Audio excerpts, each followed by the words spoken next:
जैसा कि last episode में हमने देखा कि टैंग शैंग और बाकी सब एम्परर बैटल टीम से लड़ रहे थे और इस लड़ाई में ओपोनेंट ने जीवू को घायल कर दिया था। अब टैंग शैंग जीवू को बेहोश हालत में देखकर बहुत गुस्से में आता है और बाकी टीम मेंबर्स को भी ये बिल्कुल अच्छा नहीं लगता और अब उनका सामना करने के लिए कैट गर्ल और मिस्टर दाई जाते हैं। कैट गर्ल और मिस्टर दाई अपनी अपनी सोल पार को एक दूसरे में फ्यूज करते हैं और फिर एक अलग सा बीस्ट जो बनता है उससे उन पर अटैक करते हैं। अब एक दूसरे के अंदर सोल पार फ्यूज करने के लिए उन्हें एक दूसरे पर भरोसा होना जरूरी था और क्योंकि उनकी सोल पार एक दूसरे से बहुत अच्छे से फ्यूज हो गई है, इसलिए यहाँ से ये कंक्लूड हो जाता है कि मिस्टर दाई और कैट गर्ल एक दूसरे पर ट्रस्ट करते हैं।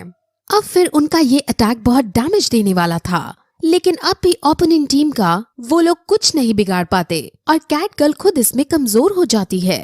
अब टैंग शैंग को गुस्सा आता है और वो गुस्से में आकर अपनी थर्ड स्पिरिट ड्रिंक का यूज करके अपनी म्यूटेटेड सोल पार को निकालता है और उन पर पॉइजन स्टिंग से वॉर करने लगता है।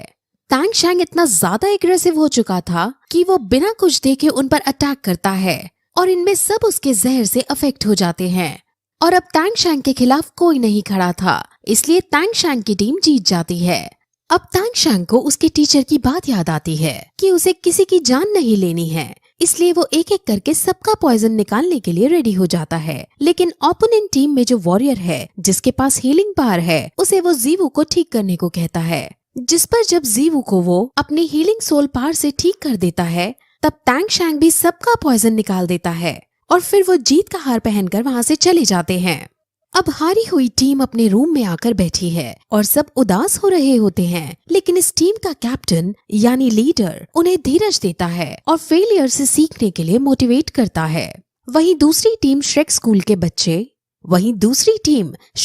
के बच्चे ग्रैंड मास्टर के पास आते हैं और अपनी जीत का बखान करने लगते हैं और बहुत मस्ती मजाक करते हैं। अब इन्होंने बहुत ज्यादा इंटेंस ट्रेनिंग की थी, इसलिए मिस्टर जाओ इन सभी बच्चों के लिए कुछ दिनों का रेस्ट मांगता है, जिस पर ग्रैंड मास्टर उन्हें 15 दिन का रेस्ट देने को रेडी हो जाता है और कहता है कि 15 दिन बाद तुम्हारे फेज 3 की ट्रेनिंग स्टार्ट की जाएगी। अब वो बात कर ही रहे होते हैं कि तभी वहाँ ओपोनेंट टीम का कैप्टन आता है और सरप्राइजिंगली वो डीन और मिस्टर जाओ को ग्रीट करता है। अब यहाँ से हमें पता चलता है कि इसका नाम कीमिंग है और ये पहले श्रेक स्कूल का ही एक स्टूडेंट था। डीन उसे फिर ग्रैंड मास्टर से मिलवाते हैं और वो ग्रैंड मास्टर को नमस्ते बोलता है, लेकिन ग्रैंड मास्टर उसको टेढ़े मुंह से देखता है। इससे सभी को अजीब लगता है, लेकिन फिर हमें यहाँ से ये पता चलता है कि ग्रैंड मास्टर असल में इसका चाचा है। ये दोनों एक ही परिवार से हैं, लेकिन ग्रैंड मास्टर की अपने पापा और अपने बड़े भाई से अनबन हो गई है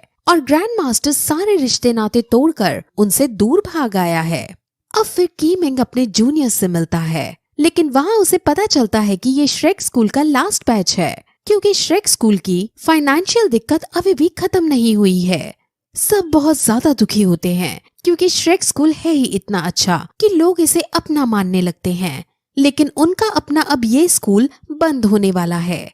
अब फिर श्रेक स्कूल के बच्चे अपने क्रेडिट्स को लेने के लिए सोल एरिना में जाने लगते हैं। वो फिर क्रेडिट्स लेने जाते हैं और उन सभी के क्रेडिट्स बहुत अच्छे आते हैं और सब सिल्वर बैच पर पहुंच गए होते हैं, लेकिन टैंग शैंग गोल्ड बैच पर पहुंच चुका था, जिस वजह से सब बहुत खुश होते हैं। और वहीं दूसरी तरफ कीमिंग अपनी घायल टीम के साथ वापस अपने घर जाने लगता है, लेकिन तभी रास्ते में वहाँ ग्रैंड मास्टर आता है जो अकेले में कीमिंग से मिलना चाहता था। कीमिंग और ग्रैंड मास्टर आपस में बातें करते हैं, जिसमें कीमिंग पहले तो ग्रैंड मास्टर से वापस घर चलने को कहता है, क्योंकि कीमिंग के पापा और भाई वगैरह सब ग्रैंड मास्टर को बहुत याद करते हैं, लेकिन ग्रैंड मास्टर मना कर देता है। और अब ग्रैंड मास्टर आज के मैच के बारे में बात करता है, जिसमें वो कहता है कि आज की तुम्हारी हार का कारण तुम्हारी एरोगेंस था। कीमिंग भी उनकी ये बात एक्सेप्ट कर लेता है, क्योंकि वो हमेशा अपनी ब्लू टाइटनिंग आर्टेक्स के एरोगेंस में ही रहता है,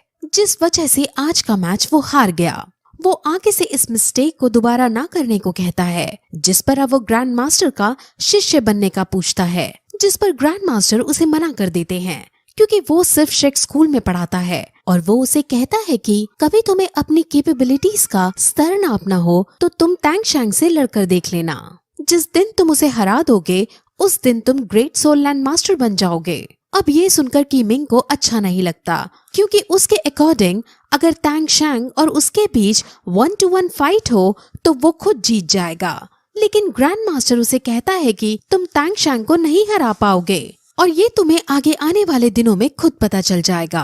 अब बातें करने के बाद वो सब डिनर करने बैठते हैं और वहाँ कीमिंग भी मौजूद होता है।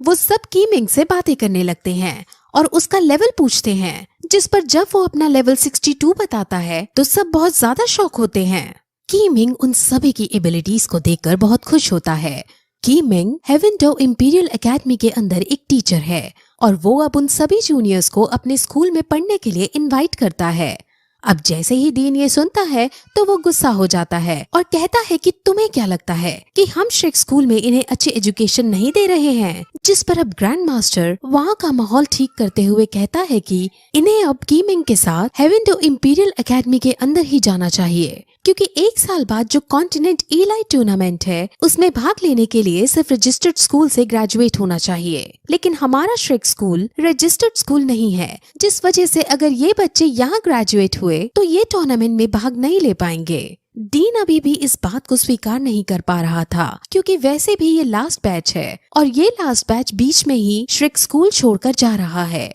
उसने ये श्रेक स्कूल अपने खून पसीने से बड़े प्यार से बनाया था और फाइनेंशियल प्रॉब्लम होने के बावजूद भी इसको संभाल रहा था। लेकिन अब ग्रैंड मास्टर की ये सब बातें सुनकर उसका दिल टूट जाता है, लेकिन वो उसके अपोज भी नहीं जा सकता था, क्योंकि असल में जो कुछ ग्रैंड मास्टर कह रहे थे वो सब सच था। अब वो नाराज होकर वहाँ से चला जाता है, लेकिन मोटू उनको समझाने उनके पीछे जाता है और कहता है कि हम सभी को आपने ही स्किल्स दिए हैं, लेकिन अब हम बड़े हो गए हैं, जिस वजह से हमें एक नाम की जरूरत है, यानी एक ब्रांड की जरूरत है, और वो हमें कोई रजिस्टर्ड स्कूल ही दे पाएगा, इसलिए हमें वहाँ जाना ही पड़ेगा। अब डीन का भी मन थोड़ा हल्का होता है और वो इजाजत दे देता है। ग्रैंड मास्टर ने असल में एक कंडीशन रखी थी कि उस स्कूल के अंदर श्रेक स्कूल के सारे टीचर इनको पढ़ाएंगे और वो स्कूल सिर्फ अपना नाम और अपनी जगह देगा। वहाँ के टीचर इन बच्चों को कुछ पढ़ाएंगे या सिखाएंगे नहीं। अब सब फिर वापस श्रेक स्कूल के अंदर आ जाते हैं और उन्हें अब 2 महीने बाद हेवेनडो इंपीरियल एकेडमी के अंदर जाना था और अब उन्हें 2 महीने का रेस्ट मिल गया था। अब तांग शैंग निंगरोंग के पास जाता है और उसने जो क्विंग ट्राइब के लिए बहुत सारे हिडन वेपन्स बनाए थे उनके बारे में बताता है, जिस पर अब वो डिसाइड करता है कि जब वो एकेडमी पहुंचेगा तब वो क्विंग ट्राइब में जाकर खुद अपने हाथों से ये वेपन्स उनको सौंप देगा। अब फिर तांग शैंग अपने कमरे में चला जाता है और वहाँ पर वो और भी कई वेपन्स बनाता है और ऐसा करने में उसे बहुत वक्त भी लग जाता है। वो अपनी सोल पावर का भी यूज करता है और फिर एक दिन फाइनली उसका वेपन बनकर रेडी हो जाता है। वो सभी को अपने ये वेपन्स दिखाता है और उसकी ताकत को देखकर सब बहुत शॉक हो जाते हैं, क्योंकि उस वेपन से भारी चीज को क्रश करने के अलावा दूर जगह पर एक रोप की तरह भी इस्तेमाल कर सकते हैं। वो सबको एक एक वेपन देता है और सब इसको पाकर बहुत ज्यादा खुश हो जाते हैं, क्योंकि ये वेपन तांग शैंग ने पिछली मेमोरीज का यूज करके बनाया था और इस तरह का वेपन इस दुनिया में कहीं और नहीं मिलता है। अब फिर 2 महीने पूरे हो जाते हैं, लेकिन एकेडमी में ले जाने से पहले डीन उनकी थोड़ी ट्रेनिंग कराना चाहता था, इसलिए वो आज सबको भागने के लिए कहता है। सब इंटेंस ट्रेनिंग करने के बाद थक हार कर अपने कमरे में लौट आते हैं, लेकिन तभी थोड़ी देर बाद तांग शैंग के कमरे के बाहर जीवू आती है और वो कहती है कि आज की ट्रेनिंग की वजह से मेरे पैर दर्द कर रहे हैं, इसलिए क्या तुम इन्हें दबा सकते हो। जिस पर तांग शैंग मान जाता है और वो जंगल में जाकर जीवू की मसाज करने लगता है और ये सीन बहुत रोमांटिक सा हो जाता है, लेकिन सिर्फ जीवू की तरफ से। जीवू बहुत मासूम चेहरा बनाकर उससे फ्लर्ट करने की कोशिश करती है, लेकिन तांग शैंग अब भी ऑकवर्ड होते हुए उसे सिर्फ दोस्त की तरह ही ट्रीट करता है और फिर थोड़ी देर बाद वो दोनों वापस आ जाते हैं और वापस आने पर तांग शैंग के सारे दोस्त उसे छेड़ने लगते हैं, क्योंकि उन्होंने सब कुछ देख लिया था और अब ये सीन बहुत ज्यादा फनी मोड ले लेता है। अब उन्हें 2 महीने हो चुके थे और उन्होंने किसी से फाइट नहीं की थी, इसलिए डीन अब सभी को सोल एरिना में ले जाने लगता है और वो मैच के लिए रजिस्टर करता है, लेकिन उन्हें पता चल जाता है कि उनके लेवल का वहाँ कोई भी नहीं है, क्योंकि वहाँ कोई भी गोल्ड बैच पर नहीं पहुँचा था। अब उनको ढूंढने पर एक टीम मिलती है, लेकिन उन सबकी लेवल 40 से ज्यादा थी और वो ओपोनेंट टीम को या तो मार डालते थे या फिर घायल करके छोड़ देते थे। उस टीम का नाम फील्ड बैटल टीम है और वो बहुत ज्यादा खतरनाक है। ग्रैंड मास्टर इससे लड़ने को राजी हो जाता है, लेकिन डीन और बाकी सब इसके बिल्कुल खिलाफ थे, क्योंकि इसमें श्रेक स्कूल के बच्चे हारेंगे नहीं बल्कि जान से मारे जाएंगे। लेकिन फिर ग्रैंड मास्टर डीन के कान में कुछ कहता है और डीन मान जाता है और अब इस लड़ाई के लिए एक स्पॉन्सरशिप भी मिल जाता है, जिसमें अगर वो इस बार जीतेंगे तो उन्हें 30,000 सोने के सिक्के दिए जाएंगे। अब फिर ग्रैंड मास्टर श्रेक स्कूल के सभी बच्चों को समझाता है कि वो अपनी बेस्ट बार का यूज करेंगे और इस बार वो तांगशैंग के दिए हुए हिडन सीक्रेट वेपन्स का भी यूज कर सकते हैं। अगर किसी का खून भी बहाना पड़े तो तुम बहा सकते हो और तुम्हें रहम दिखाने की कोई जरूरत नहीं। अब ये सुनकर सभी शॉक तो होते हैं, लेकिन ग्रैंड मास्टर की बात का वो उल्लंघन नहीं कर सकते थे, इसलिए सब बच्चे मान जाते हैं। और अब मैच शुरू किया जाता है, जिसमें सब अपनी अपनी सोल फोर्स निकालते हैं और अब ओपोनेंट टीम के सारे लोग एक साथ कैट गर्ल पर हमला करते हैं और कैट गर्ल डरते हुए एक साथ सभी पर तांगशैंग का दिया हुआ हिडन सीक्रेट वेपन छोड़ देती है और वेपन छोड़ते ही वो ओपोनेंट टीम के सारे लोग एक बार में ही जान से मर जाते हैं। अब ये देखकर श्रेक स्कूल के सभी बच्चे उल्टी करने लगते हैं और बहुत डर जाते हैं, क्योंकि उन्होंने अपनी लाइफ में कभी भी किसी को जान से नहीं मारा था। उन्होंने आज किसी इंसान को सिर्फ एक लड़ाई जीतने के लिए मारा है और ये देखकर तांगशैंग और मिस्टर ताई के अलावा सब रिग्रेट करने लगते हैं। लेकिन तांगशैंग उन्हें समझाता है कि ग्रैंड मास्टर ने हमें इन्हें जान से मारने के लिए इसलिए कहा क्योंकि ये लोग टेररिस्ट ग्रुप के लोग हैं और इनको मारना जरूरी था।